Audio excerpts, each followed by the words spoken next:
Hello दोस्तों, healthy stocks channel में आप सभी का दिल से स्वागत है।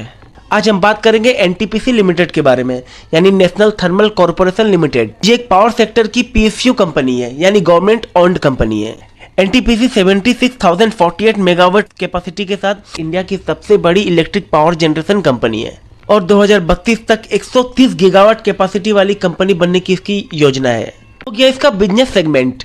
अब हम इस कंपनी के फंडामेंटल्स देखेंगे, टेक्निकल लेवल्स चेक करेंगे और जानेंगे कि इस कंपनी में इन्वेस्ट करना हमारे लिए प्रॉफिटेबल हो सकता है या नहीं।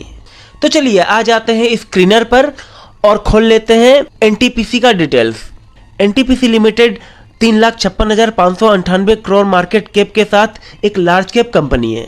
इसका करंट प्राइस है 367, 52 वीक्स हाई है 395 और लो है 183 और इसका पी रेशियो यानी प्राइस टू अर्निंग रेशियो है 17.1।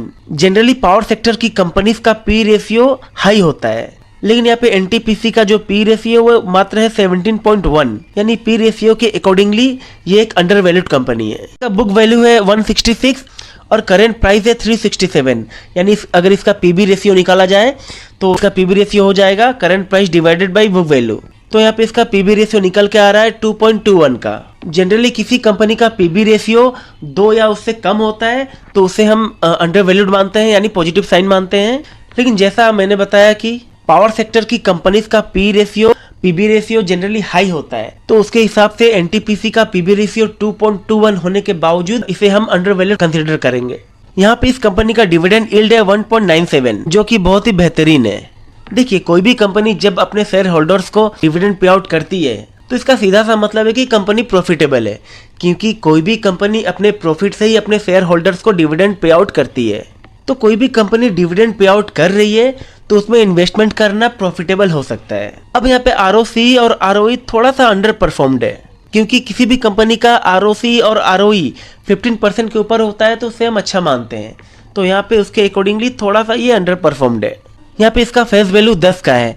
इसका ये मतलब है कि कंपनी अपने एक्चुअल प्राइस पे ट्रेड कर रही है। फेस वैल्यू 10 का है, मतलब आने वाले समय में इस स्टॉक में हमें स्टॉक स्प्लिट देखने को मिल सकता है। तो अभी तक जो हमने फंडामेंटल्स इसके देखे उसके हिसाब से कंपनी ठीक ठाक है, बहुत ज़्यादा बेहतरीन नहीं, अच्छी नहीं है और बहुत ज़्यादा खराब भी नहीं है। अब चलिए आगे और एनालाइज करते हैं। अब इसके फाइनेंशियल्स देख लेते हैं। अगर इसके सेल्स पर नज़र डालें तो ये अपने हर क्वार्टर बाय क्वार्टर सेल्स में ग्रोथ करता हुआ चल रहा है।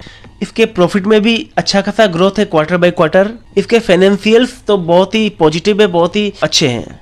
अब देखते हैं इसके शेयर होल्डिंग पैटर्न। इस कंपनी में प्रोमोटर्स का स्टेक है 51.1%, एफआईज इन्वेस्टेड है 17.86% और डीआईज है 27.55% और पब्लिक यहाँ पे मात्र है 3.37%।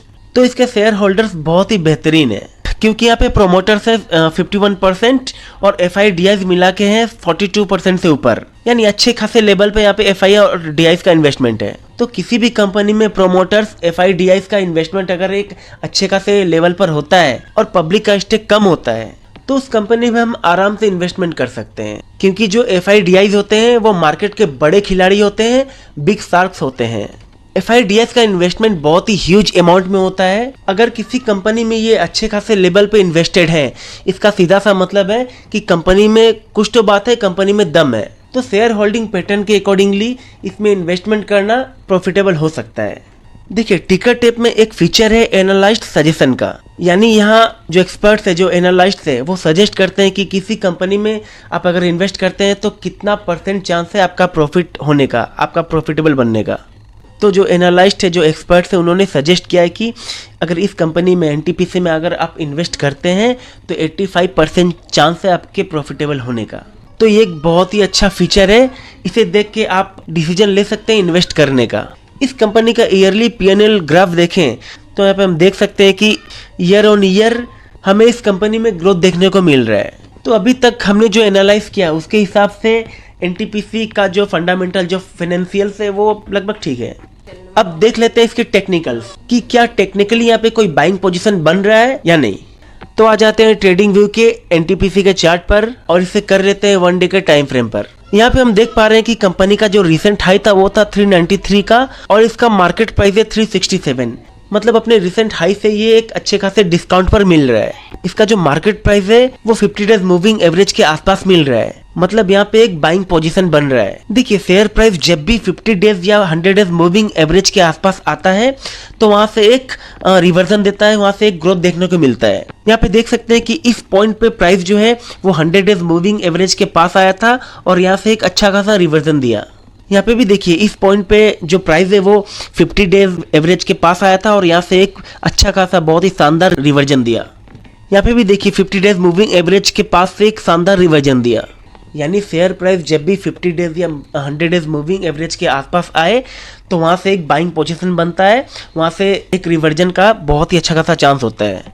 तो यहाँ पे टेक्निकली एक बाइंग पोजीशन बन रहा है। तो फंडामेंटल और टेक्निकल एनालिसिस के बाद हम यहाँ पे इन्वेस्टमेंट करने का डिसीजन ले सकते हैं। यहाँ पे इन्वेस्टमेंट करना प्रॉफिटेबल हो सकता है। Now the decision is yours, you have to invest और not. I only keep my point of view about the stocks. तो कमेंट करके बताइए कि यहाँ पे इन्वेस्टमेंट कर सकते हैं या नहीं। अगर वीडियो जरा सी भी इंफॉर्मेटिव लगी तो प्लीज वीडियो को लाइक कर दीजिए, चैनल को सब्सक्राइब कर दीजिए और बेल आइकन को प्रेस कर दीजिए ताकि आपको आने वाली वीडियोस की नोटिफिकेशन मिल सके। तो मिलते हैं नेक्स्ट वीडियो में, तब तक keep smiling and keep investing. Bye.